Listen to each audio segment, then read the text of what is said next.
Olá, o Espírito Santo é o estado mais transparente do Brasil. No último ano, o estado conquistou o primeiro lugar em transparência em diversos segmentos. E para falar sobre esse e outros assuntos, o nosso convidado hoje aqui no estúdio do S-News é o secretário de Estado de Controle e Transparência, Edmar Camata. Seja bem-vindo, secretário. Obrigado.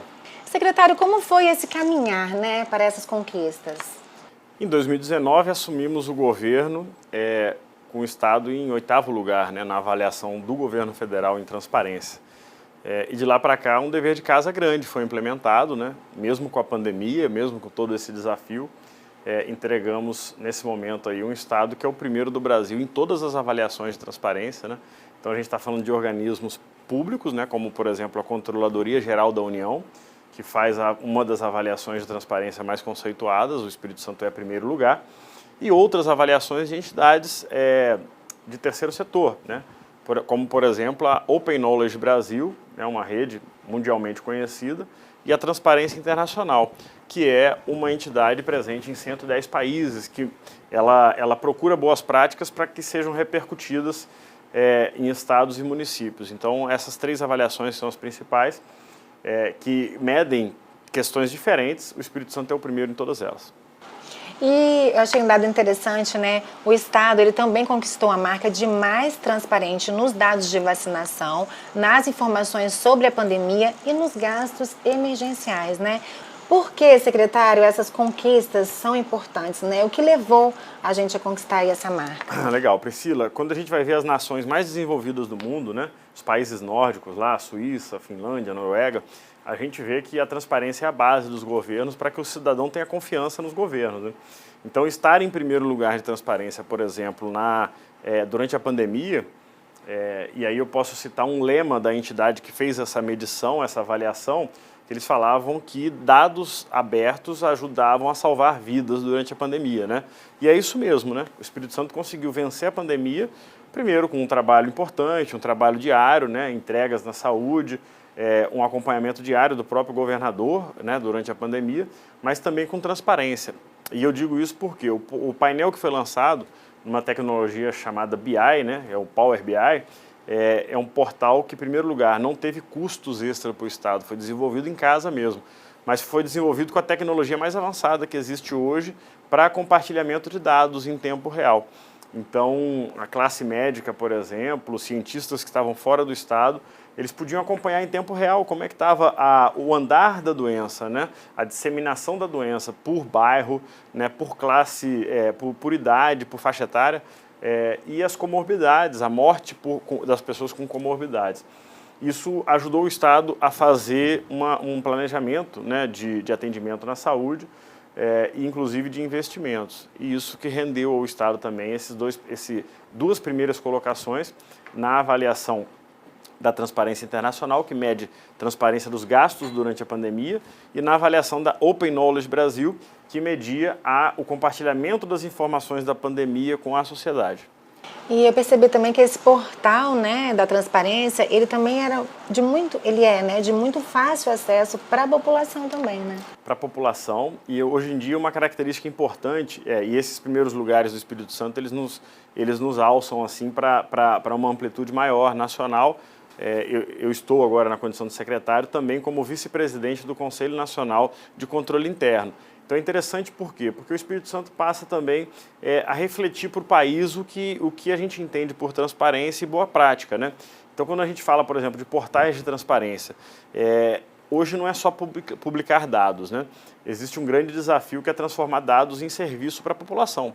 Então quando a gente pega, por exemplo, um aplicativo como o GV, um aplicativo que compartilha com a população uma funcionalidade do transporte público. E eu falo com tranquilidade porque eu sou usuário do transporte público. E você vai para o ponto de ônibus com o aplicativo do celular, você só desce da sua casa, só vai para a rua na hora que seu ônibus está passando. Isso aí é transformar dados que o poder público tem de sobra em utilidade na vida das pessoas. Então esse aplicativo é um aplicativo que funciona bem.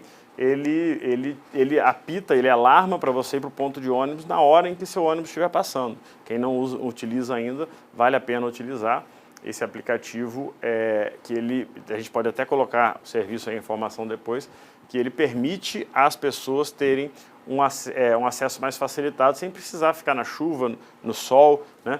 Esse aplicativo ele avisa o ônibus se ele está cheio ou não, inclusive, ele mostra o vídeo em tempo real dentro do ônibus. Então, além de transparência, a gente está falando em transformar dados em utilidade para as pessoas.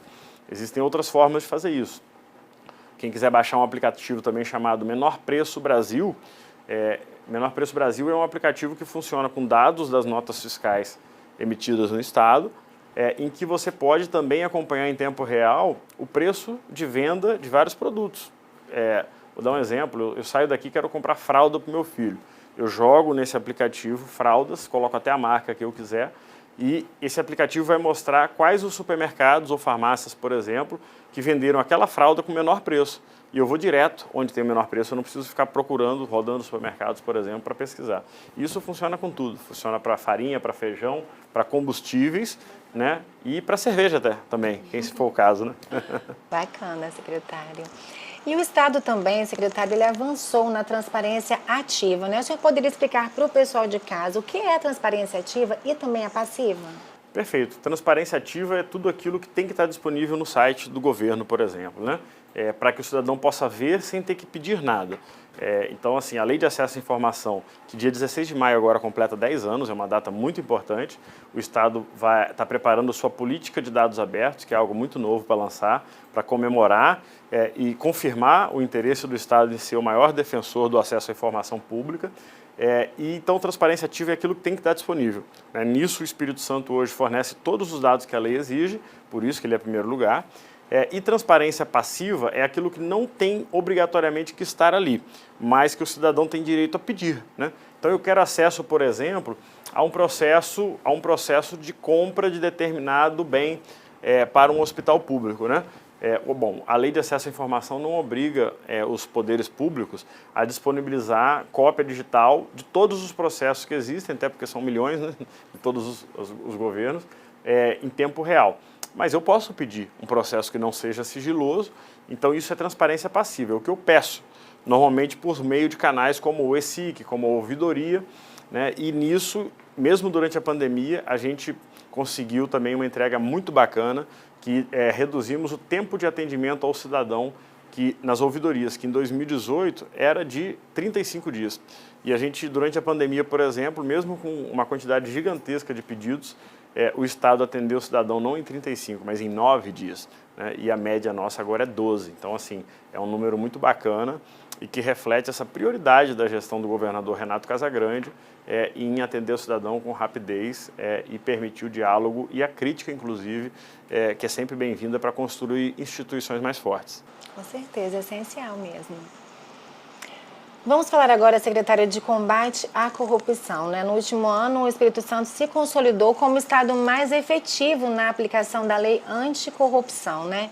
De acordo, inclusive, com o levantamento realizado em todo o país pelo jornal Folha de São Paulo, foi comprovado que o estado possui o maior número de processos administrativos de responsabilização instaurados e finalizados. O senhor pode comentar? Claro. Priscila, a maior novidade que existe no Brasil no combate à corrupção, por mais que a gente goste de grandes operações judiciais de combate à corrupção, a maior novidade que existe se chama Lei Anticorrupção. A Lei Anticorrupção tem alguns anos, né? Tem alguns anos que ela foi editada, ela é de 2013.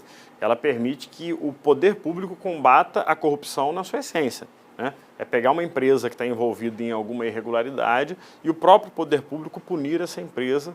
E a Lei Anticorrupção permite algo que não existia no cenário brasileiro, que é punir as empresas envolvidas em corrupção proporcionalmente ao quanto elas faturam, né?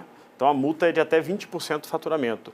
Uma empresa que toma uma multa de 10%, de 15% do seu faturamento, ela quebra, né? Porque faturamento é tudo aquilo que ela arrecadou, né? Então, o Espírito Santo ele se consolidou no cenário nacional hoje como o estado que tem mais multas aplicadas a empresas por irregularidades. Isso em termos proporcionais ou absolutos, né? Então, isso mostra, né, que é uma prioridade mesmo.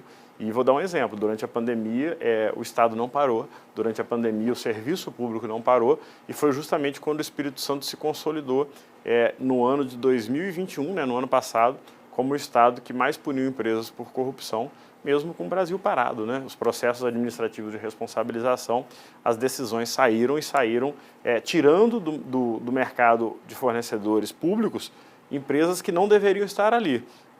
O mercado de fornecedores públicos, ele é para priorizar a integridade, priorizar a ética, e o principal, encorajar os comerciantes, os empresários a venderem para o poder público, porque o poder público é um bom comprador. Ele paga em dia, né? Ele compra por valores bons para o fornecedor também, né? Porque normalmente são valores de um mercado formal, com nota fiscal, né? Com contrato assinado, é uma segurança para o fornecedor. Só que não pode ser um mercado dominado por empresas de uma ética questionável, né? De uma integridade inexistente, e aí a importância da lei anticorrupção nesse cenário. Muito bacana. Secretário, muito obrigada pela sua presença aqui, né? E parabéns pelos projetos desenvolvidos.